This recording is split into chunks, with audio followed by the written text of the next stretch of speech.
Hey all, my name's Sean. I'm going to be going through some of the contracts that'll be included in the Spearbit competition. So particularly I'm going to go over the standard bridge directory, probably the utils, that one's pretty small, and then the validator registry contracts. Another one of our coworkers will be going through the core contracts, and we'll attach that as well. So let's start with the standard bridge. So this is a set of contracts that will be used for bridging native ETH from L1 to our Mev-commit settlement chain. It's just an ETH sidechain. So particularly we have this gateway contract, and it's inherited by both the settlement gateway and the L1 gateway. And the key here is that the L1 gateway would be deployed on L1, and the settlement gateway would be deployed on the sidechain. Essentially, it's not too complex. We have this initiate transfer method, which allows any account to essentially emit an event on a source chain, and then that event would be seen by this off-chain relayer component, which is set by this relayer account here. And then the relayer waits till finalization on the source chain and then calls this finalize transfer function, which actually finalizes the transfer and then does some logic here, which sends funds to the user on the destination chain. There's some intricacies around these indexes here and how those are stored. So to go quickly over how it works on the settlement gateway, when it gives funds to the destination user, it actually calls this allocator contract, and it calls this mint function here. And the allocator contract is pretty simple. It's just something that would be funded on Genesis. It'd be a contract that's funded on Genesis, and it would allow like multiple bridging protocols to send native ETH to a destination user. So pretty much there's a whitelist of these contracts that can actually call the mint function, and the settlement gateway would be one of those contracts. So at a high level, that's how the standard bridge works. It's just a standard lock and mint protocol. So the utils folder, this is just kind of random files that are used elsewhere. So, I mean, it's mostly going to be stuff that's just referenced by other contracts. But one I'll go over particularly is this enumerable set file. This was adapted from OpenZeppelin's enumerable set implementation. However, we just needed to have a set of bytes value. So that's why we had to create our own. As far as I know, the OpenZeppelin implementations were only for things like address and just the most basic types in Solidity. So we used this file ourselves, and that was used by one of the validator registry contracts, which we'll go over here in a bit. The fee payout file is pretty simple, so not necessary to go over. Same with this file. So let's move on to the validator registry contracts. So I try to leave these pretty well documented, at least like how they work at a high level. So at the highest level, we have 3 different types of validator registry, and any one of those could be used by a validator to opt in to the Mev-commit protocol. So the first one is the vanilla registry here, and by vanilla we just mean it's a form of simple staking. Like, you as a validator just have to stake like a certain amount of ETH on the L1 contract, and that's what opts you in. So there's no form of restaking or anything like that. It defines some basic business logic around around just registering validator pub keys. And when we talk about pub keys here, we're talking about BLS keys that are used for L1 consensus. So we have like a stake function. We allow the owner to delegate stake. You also are allowed to add stake, unstake, which means that you are just like giving a request to take your money out again. And then finally, you are allowed to withdraw as an actor who's actually registering these keys. And then we have one more function, withdraw as owner. This was added so that the owner could potentially delete validator records for validators that have been slashed by our protocol. That's something I haven't really gone over yet, but there is a slashing oracle for every one of these validator registry contracts that's able to slash validator pub keys, and that oracle account is assumed to be correct and trusted. This validator opt-in router contract is just something that looks at all three of the aforementioned validator registry contracts and offers this single query that checks all of them here. That's the main function of this contract, so there's not much logic to go over here. So yeah, we've gone over the router and the vanilla registry. So the vanilla registry, again, is just the most simple form of validator opt-in, no restaking involved, and it allows actors to stake a certain amount of ETH per validator pub key that they're opting into our protocol. So next up, we have the Mev-commit AVS. So this allows our protocol to tie into EigenLayer.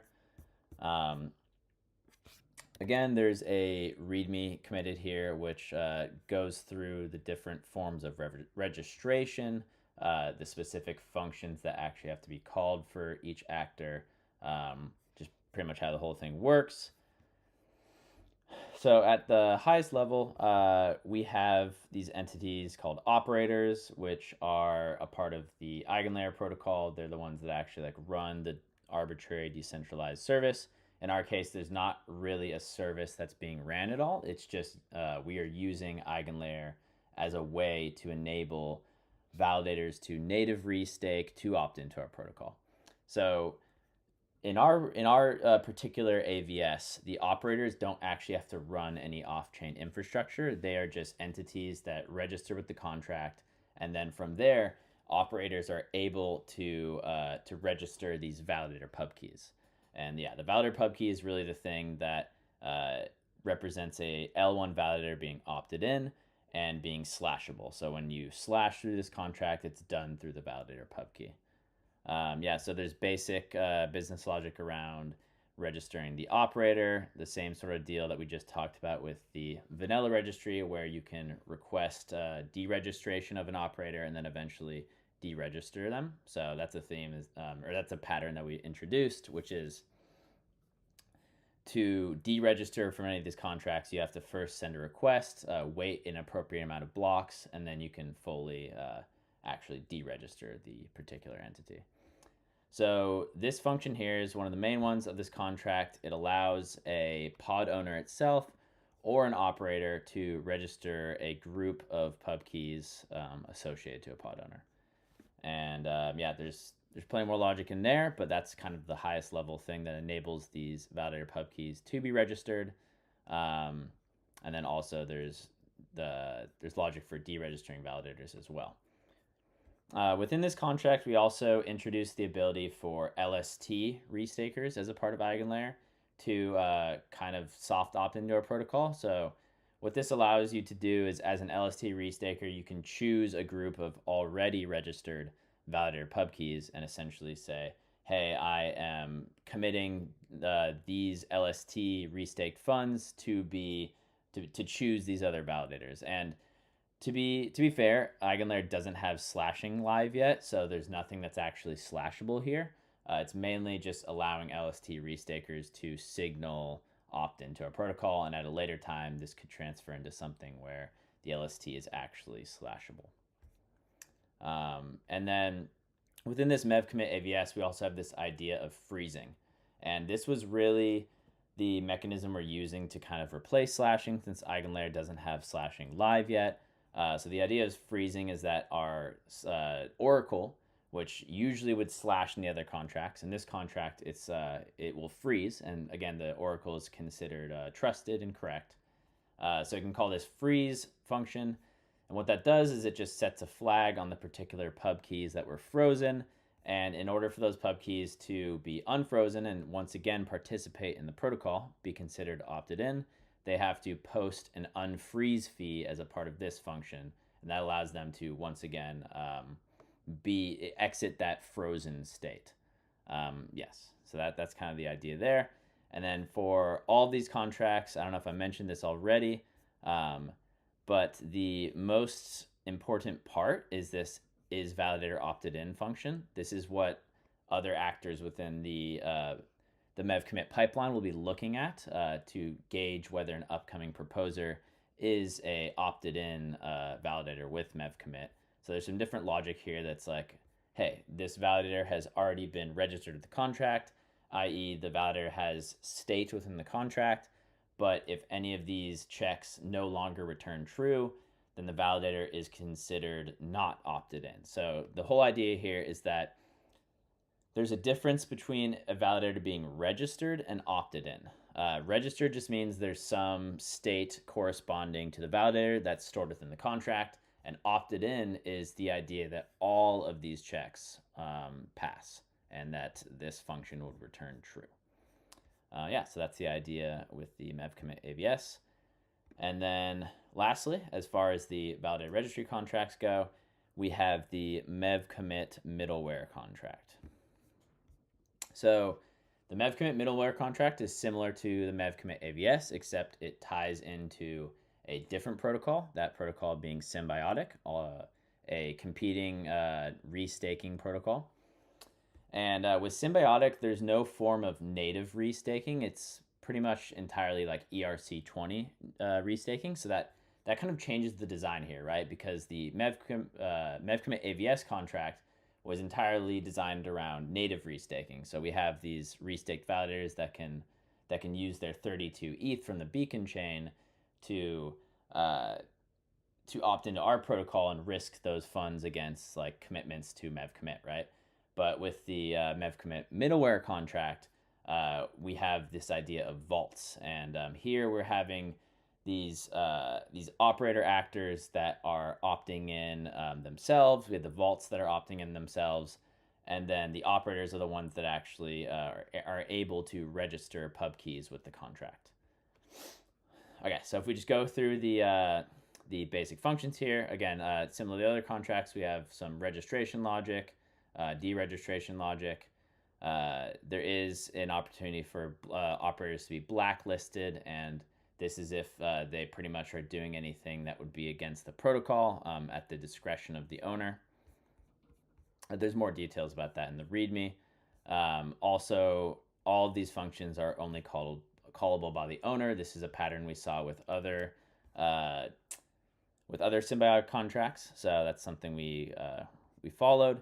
And pretty much when a vault is registered, you also have to pass in a corresponding slash amount, and that's the amount of the ERC20 corresponding with the vault that would actually be slashable if the particular validators that are being represented by that vault were to be slashed.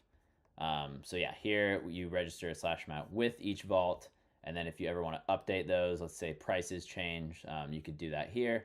And yeah, for a V2 of these contracts, we probably will use some sort of price oracle, but for now we're just hard coding a slash amount, and we'll probably use only ERC20s that are related to ETH, so that these slash amounts will be, hopefully they won't depeg too far from Ethereum. But yeah, that's a risk that we do acknowledge, that these slash amounts, like, could change or need to be changed essentially if prices are volatile.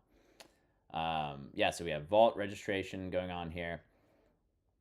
And then this is the main function where validators are actually registered. And yeah, you'll see here that the message sender is the operator that's actually registering the validators here. And you can also deregister.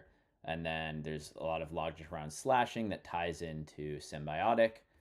Yeah, the specifics there we'll leave for the reader. Yeah, and we have this idea of a slash record here. So one thing I'll kind of touch on really quick here is that within this protocol, we have a group of validators that are associated to a particular vault and a particular operator. And that set of validators does have an ordering, and pretty much the earliest order in that set would be the validators that are represented by collateral first. And you can actually kind of prioritize which validators will be opted in before others by their order in that set. And that's kind of what's going on here with this position swapping logic. And And if we go down to is validator opted in, again, one of the last checks is this is validator slashable function. If we go to that definition here, we get the number of slashable vals that is queried from the vault staked amount. And then also we get the position of the validator in their particular set of validators. And that's what determines whether the validator is slashable. Yeah. So that's the Mev-commit middleware contract at a high level. And that goes over all three. Yeah, I think that will cover most of it. And awesome. Yeah. Hello everyone. In this video, I'm going to walk you through a series of smart contracts that form a decentralized system for managing bits and commitments in a blockchain environment. This system is designed to facilitate secure and efficient data exchange between bidders and providers, ensuring fairness and trust in the process. We will explore 5 main contracts: the bidder registry, block tracker, Oracle, preconf manager, and provider registry. I'll explain the purpose of each contract, how they interact with each other, and the key functionalities they provide. Let's dive right in. So first up is a bidder registry smart contract. The bidder registry manages the registration of bidders, their deposits, and their bidding activities within specific time windows. This contract ensures that bidders have sufficient funds locked in for their bids and provides mechanisms for depositing and withdrawing funds. And key functions are deposit for window. This function allows a bidder to deposit funds for a specific window, which is a predefined period based on L1 block numbers. And if the bidder isn't registered yet, they will automatically register when they make a deposit. So suppose I want to participate in the bidding during window 5. I can call deposit for window 5 and send an amount along the amount I wish to deposit. This amount is then locked for window 5. And window is a number of L1 blocks, and currently this number is 10. Deposit for windows. Similar to the previous function, but allows the depositing funds across multiple windows in one transaction. The deposit amount is immediately distributed across the specified windows. Withdraw from windows. So after the bidding windows have settled, the bidders can withdraw the unused or remaining funds. Retrieve funds. This function is called by the preconf manager. It's the Java smart contract to transfer funds from the bidder to the provider when a bid is successful. And unlock funds, also called by the preconf manager. This function returns the bidder's funds if the bid is not successful or needs to be refunded. And the last key function is a open bid. And this functions opens bid and take care of the bidder funds. So it updates used funds and locked funds for the bid. So the bidder registry ensures that bidders are registered and have their funds properly managed across different bidding windows. It interacts closely with the preconf manager to process bids and handles funds securely. Moving on to the provider registry contract. The provider registry manages the registration and staking of providers, builders. Providers must stake a minimum amount to participate, which acts as a collateral and can be slashed if they fail to honor commitments. Key functions are register, and stake.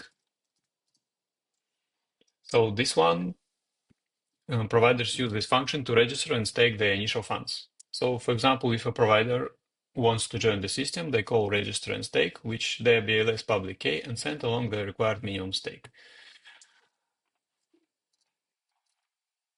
Our key function is stake. Allow providers to add more funds to their stake at any time. Delegate stake allows someone else to stake on behalf of a provider. Slash, called by the preconf manager to slash a provider stake when they fail to honor a commitment. And unstake and withdraw. So providers can request to unstake their funds, which are withdrawn after a delay. So for example, a provider wants to leave a system, they call on stake, and after the withdrawal delay, call withdraw to retrieve their funds. So the provider registry ensures that providers are properly registered and have sufficient stake, adding a layer of security by holding providers accountable for their commitments. Next, let's take a look at the block tracker contract. So the purpose of the block tracker is to keep track of Ethereum layer 1 blocks and identifies the winning block builders for each block. It records the association between block numbers and the builders who mine them. And key functions are add builder address. This function allows the Oracle to map a builder's name or graffiti to their Ethereum address and record in one block. The Oracle uses this function to record a new block and its winner.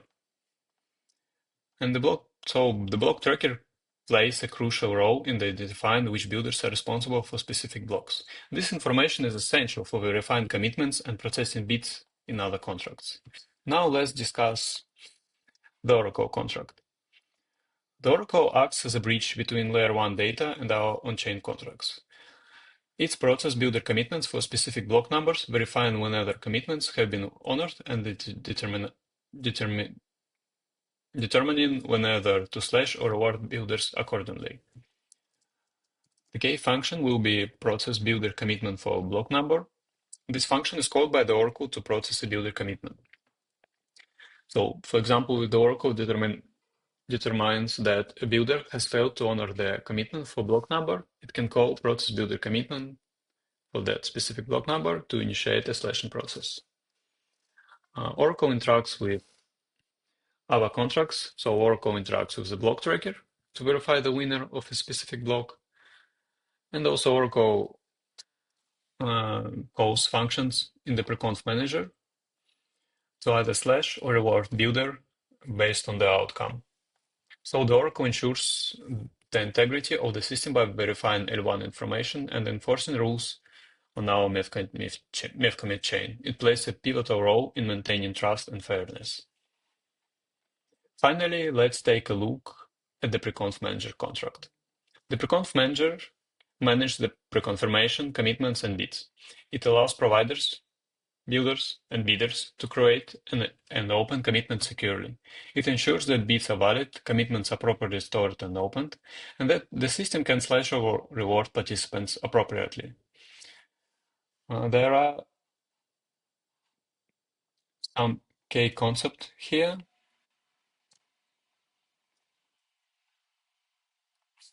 So we have commitments. There are two types of commitments, unopened and opened. And an open commitment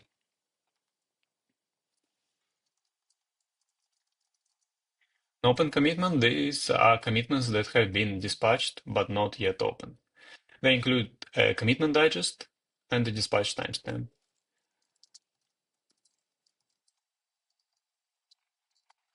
And there are open commitments. So once a commitment is opened, it includes detailed information such as bidder address, bid amount, block number, and signatures.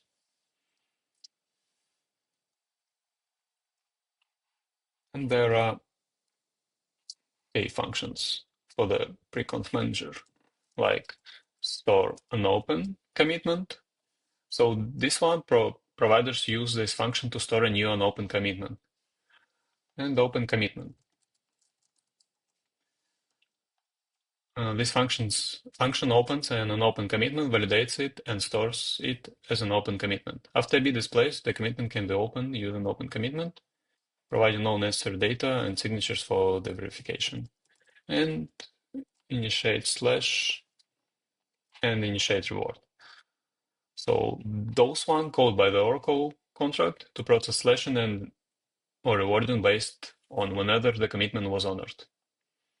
So the preconf manager ensures that commitments are handled securely and that the system can appropriately respond to commitments being honored or broken.